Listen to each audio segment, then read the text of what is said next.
Shadow Slave. By Guiltythree.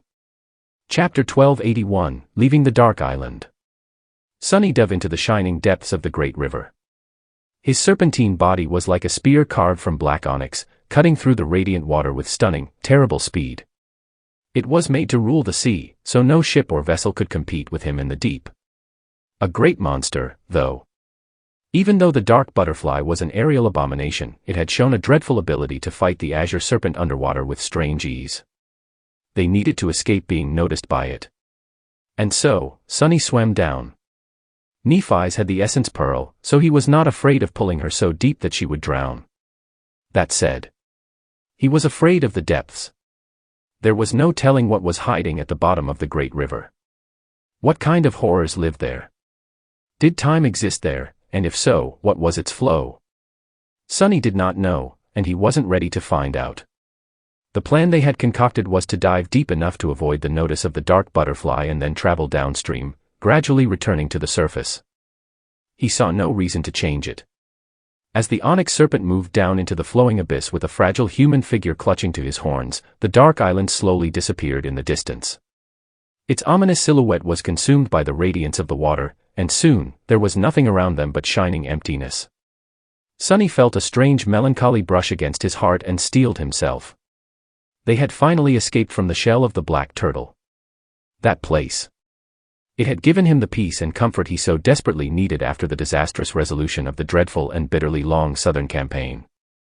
For a while, it was like a paradise. But that paradise was a dark one. In the end, it had turned into a death trap, and now, they were leaving both the paradise and the trap behind. Don't look back. He refused to. There were, without a doubt, a lot of much more harrowing obstacles waiting for them ahead. And, hopefully, at the end of them all, they would be able to find a new paradise of their own. Sunny carried Nephi's deeper and deeper into the great river. Slowly, the radiance of the water grew brighter, its flow more tumultuous, and the pressure assaulting them heavier. Knowing that his serpentine shell was much more resilient than Neph's body, he hesitated to go any further. It was enough, anyway. If the dark butterfly was going to pursue them, it would have already plunged into the river and attacked. A powerful sense of relief flooded his mind. Thank the gods. Sunny barely survived a battle with a great beast, and that was mostly due to the fact that the azure serpent had already been wounded, exhausted, and close to death. Fighting a great monster immediately after that battle would have surely been the end of him. Twisting his giant body, Sunny slowed their descent, and then pushed forward. His already tremendous speed increased even more when he started to move with the current. It was to such a degree that Nephi struggled to hold onto his horns despite her ascended strength. But there was no helping it. Now that they had escaped the dark island and the monstrous butterfly, another challenge lay in front of them, one that was perhaps even harder to overcome. That challenge was the expanse of the great river itself. There was no point in leaving the dark island if all that awaited them was a slow, agonizing death. There were harrowing abominations of all kinds dwelling both in the water and in the boundless sky. Without anywhere to find shelter, doom was all but guaranteed. They might escape it once or twice, perhaps even a dozen times. But sooner or later, exhaustion would overwhelm them, and their luck would run out. Then, the great river would become their grave. That was why Sunny and Nephi's had a clear goal in mind. They had to travel downstream, as far into the past as they could, and discover the ancient people who had entered the tomb of Ariel thousands of years ago. Sunny was incredibly swift while encased in the shell of the onyx serpent. He could cover a great distance in a short amount of time, traveling much further than the carcass of the black turtle had been pulled by the current in an entire month. The problem was essence. Existing as a shadow incarnation was consuming his essence, and sustaining the massive shape of the river serpent was consuming it as well. He had already spent a lot of essence fighting the mad Leviathan, and although Neph's flame was enhancing his soul to a degree, his reserves were not infinite. Even though he was a tyrant, they were not at all adequate for the task at hand. And so, Sunny had to hurry. He had to squeeze all the speed he could muster from his serpentine form while he could. If his essence ran out before they found land, or anything at all to climb onto, there would be no choice but to remain drifting in the water, slowly recovering their powers and hoping desperately that nothing would attack them in the meantime. The dwellers of the deep, the swarms of abominable krill, the flying predators that hunted creatures inhabiting the river. He didn't think that they would live long enough for their essence to be replenished. Praying that something appeared on the horizon, Sunny flew through the shining water. His powerful body cut through the flowing abyss, leaving a trail of raging turbulence in its wake. Nephi's clung desperately to his horns, exhausted by the explosion of healing flames she had created earlier to save him, and the harrowing pain of having to use her aspect for so long, and with such intensity. Strangely enough, Sunny had ended up in a better state than her, despite being the one who had fought in the battle with the Azure Serpent. The longer they swam, the more worried about her he became. But he was tired, too. His wounds might have healed, but the terrible mental exhaustion remained, smothering his ability to remain clear-headed and strive forward without rest. Slowly, a cold lethargy was seeping into his mind. Struggling against it, he continued to swim forward.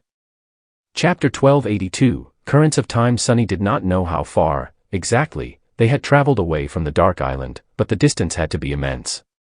His shadow shell was not only enormous, it was also created to reign in the water. Considering that he was moving with the current of the great river, his already great speed was enhanced even more. So, he decided that it would be safe to rise to the surface. Gradually ascending, he tore through the radiant abyss and finally raised his head above the glistening waves. Still clinging to his horns, Nephi slumped down and breathed heavily. It had been hard for her to withstand the resistance of the water, which had been battering her like a ram for so long. The greater Sunny's speed was, the greater was the resistance. She had already been exhausted by straining her ability beyond its limit, and enduring the feverish race through the depths could not have been easy. But now that the onyx serpent's head was above water, Nephi's could finally rest a little. The sky was still impenetrably black. A soft glow was rising from the river, illuminating the vast emptiness of its flowing expanse. The view was as dreamlike and magical as it had been on the first day Sunny had seen it.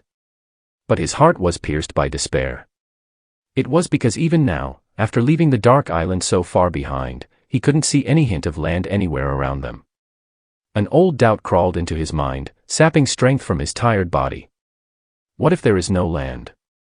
What if this whole world is nothing but water? Gritting his fangs, Sunny let out a quiet growl and strained every fiber of his shell to accelerate even more. With his onyx snout as the spearhead and his black dorsal fin as a sharp blade, he cut the glowing surface of the great river. Faster, faster. He was not out of essence yet. There was a certain sense of exhilaration he felt, flying toward the horizon with terrible speed. The speed, the might of his shell, the slender weight of Neph's body pressing down on his scales, and the empty vastness of the boundless black sky. It was almost liberating. But, at the same, his heart was drowning in anxiety, fear, and dread. And soon, he was proven right to be afraid. Sunny felt an ominous premonition and rose his head a little higher above the water. In the next moment, his serpentine eyes narrowed. There, ahead of them, the surface of the great river was seething and boiling. A boundless krill swarm was swiftly moving to meet them, hundreds of thousands of corrupted beasts burning with a mad desire to devour the onyx serpent and his rider alive. Sunny's enormous body shuddered, but he tried to remain calm. This is not the end. The krill swarm was a harrowing foe, but the terror of it lay in how numerous the river locusts were. The hungry legion rushing towards Sunny was the largest he had ever seen by far, enough so that even the azure serpent might have been unable to prevail against it. However, unlike the ancient Leviathan, Sunny was not constrained by the need to defend his prey, and while the krill were numerous, they were not individually strong. Much more importantly, they were not too fast. Cutting a sharp turn, Sunny roared and flew west, parallel to the approaching mass of abominations. His feverish thoughts dissolved into a simple, bestial need to outrun the swarm. The distance between them grew smaller with frightening speed, and yet he still couldn't see the edge of the vast patch of rough water. And by the time he saw it, there was no time left. Damn it. As Nephi's picked herself up and summoned a sword, Sunny plunged into the mass of krill. The water surged around him, creating a barrier. But more than a few abominations passed through it. His jaws snapped, and Neph's sword flashed. A few moments later, they broke the wall of river locusts and tore free of the swarm. Sunny had just barely reached the edges of the rough water patch, and even though they had to go through the krill at the very end, the expanse of the great river in front of them was clear. Sunny swam with all his might, skirting the pursuing swarm and increasing the distance between the slithering locusts and his tail. Faster, faster, faster. Soon, the krill were left far behind. Nephi slumped again, clutching her sword with a trembling hand. He did not have a lot of essence left.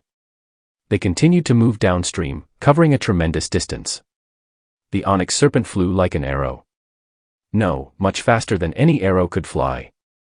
But that was still not enough. After the first swarm, there was another. After the second swarm, there was a harrowing creature that lunged at them from the depths. After the creature, there was a gargantuan mass of rotting seaweed that almost ensnared and devoured them, a dozen grotesque maws suddenly appearing from beneath the swaying weeds. And after that, there were more horrors than he could count. Flocks of predatory birds that seemed to have pearls growing in their desiccated flesh, invisible creatures that were able to instantly turn large spans of the river into adamantine ice, ghostly lights that burned in the depths of the water, filling their minds with an indescribable desire to approach them.